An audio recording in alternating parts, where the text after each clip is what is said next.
11 তারিখ অর্থাৎ বুধবার সকাল 6:30 আবারও মাঠে নামতে যাচ্ছে ব্রাজিল।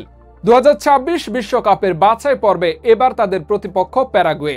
আর এই প্যারাগুয়েকে হারিয়ে পয়েন্ট টেবিলে নিজেদেরকে আরো একটু উপরের দিকে নিয়ে যেতে প্রস্তুত সেলেসাওরা, যার ফলে তারা প্যারাগুয়ের বিপক্ষে শুরুতেই সেরা একাদশ নিয়েই মাঠে নামবে।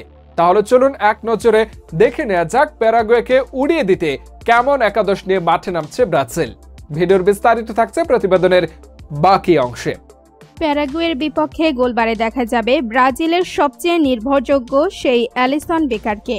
গোলকিপার হিসেবে এখনও অ্যালিসন সেরাদের সেরা। ডিফেন্ডার পজিশনে খেলতে দেখা যাবে ক্লাব অ্যাথলেটিকো মিনিরোর জার্সিতে খেলা গুইলহার্ম আর্নাকে। পিএসজি ক্লাবের হয়ে দুর্দান্ত খেলতে থাকা মার্কুইনহোসকে।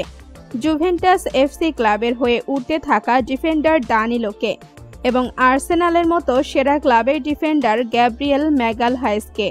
সময়ের সেরা এই 4 ডিফেন্ডারকে দেখা যাবে শুরুর দিকে। এই সেরা ডিফেন্স লাইনকে টেক্কা দেওয়া প্যারাগুয়ের জন্য হবে খুবই চ্যালেঞ্জ। মিডফিল্ডার পজিশনে খেলতে দেখা যাবে নিউক্যাসল ইউনাইটেডের সবচেয়ে শক্তিশালী মিডফিল্ডার ব্রুনো গিমারাইসকে। উলভারহ্যাম্পটন ওয়ান্ডার্স এফসি জার্সিতে দুর্দান্ত ছন্দে থাকা আন্দ্রেকে এবং ওয়েস্ট হাম ক্লাবের হয়ে খেলে চলা লুকাস পাকেতাকে। এই সেরা 3 মিডফিল্ডার গোটা দলের খেলাটারই ছক বদলে দিতে পারে। ফরওয়ার্ড পজিশনে দেখা যাবে গত ম্যাচে গোল করা রদ্রিগোকে এবং ভিনি জুনিয়রকে। সেই সাথে রয়েছে অলিম্পিক ডি মার্সেই ক্লাবের জার্সিতে খেলা লুইস হেনরিক।